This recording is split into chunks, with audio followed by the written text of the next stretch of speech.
In this video, I'm doing a review of the Pauper Press Essentials Doc Read Notebook. So the reason I'm doing a review of this one is because it falls at the lower end of what I consider the mid-price range for a Doc Read notebook. It's about 13 USD. So is it worth paying a little bit extra for something like this, or should you just go for a cheap notebook, which I consider to be about $10 USD or less? So first impressions of this notebook, I'm not very excited by it. It has a very plain black cover. There's nothing printed on it. It doesn't even say like notebook or anything. At least it has rounded corners, which will prevent it from getting damaged. It is a hardcover, very sturdy hardcover. It is about, I think between maybe like ½ an inch thick, probably between 1 and 1.5 centimeters. I will have all the dimensions linked in the blog post, which will be down below. There's nothing on the spine or the back cover. The whole thing is just black. There's details. I found this one on Amazon. If you want to have a closer look, I'll have my affiliate link down below. It's A5 page size. There's 192 doc grid pages. There's only one ribbon bookmark, unfortunately. I think multiple would be a lot better, because if you want to mark your monthly and your weekly spreads, at least you can use, I guess, a sticky note or a paperclip or something else instead. At the front here, there are no pre-printed pages. It's just straight into the doc grid. And the other thing you've probably noticed straight away is that unfortunately there are no page numbers. One thing that is good about the notebook though, sometimes with the rounded corners, some of them will lose space because they'll cut like the dot off here.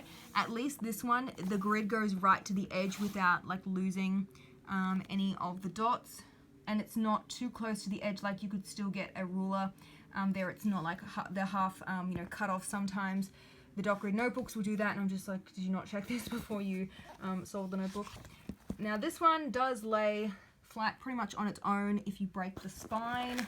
So I just turn it over, pull it back a bit, and then flip it back over, and now it's laying flat a lot better.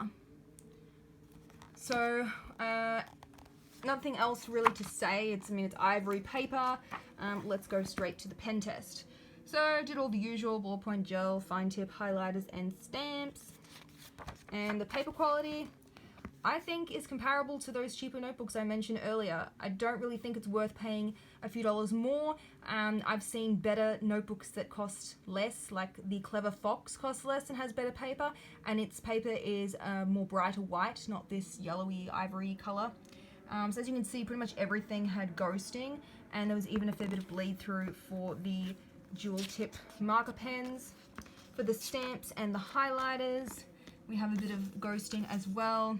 So I'm not terribly impressed with this paper. I really don't think it's that great. I definitely think there are better notebooks for around the similar price range, or if you just spend a couple of dollars more. So I'm not terribly impressed by this notebook, and I probably would not buy it again. I hope you found this quick review helpful. I will have the blog post linked down below with all the details, and if there is a doc grid notebook you would like me to review, just leave it in the comments below. Don't forget to subscribe, as I'm always posting new review videos.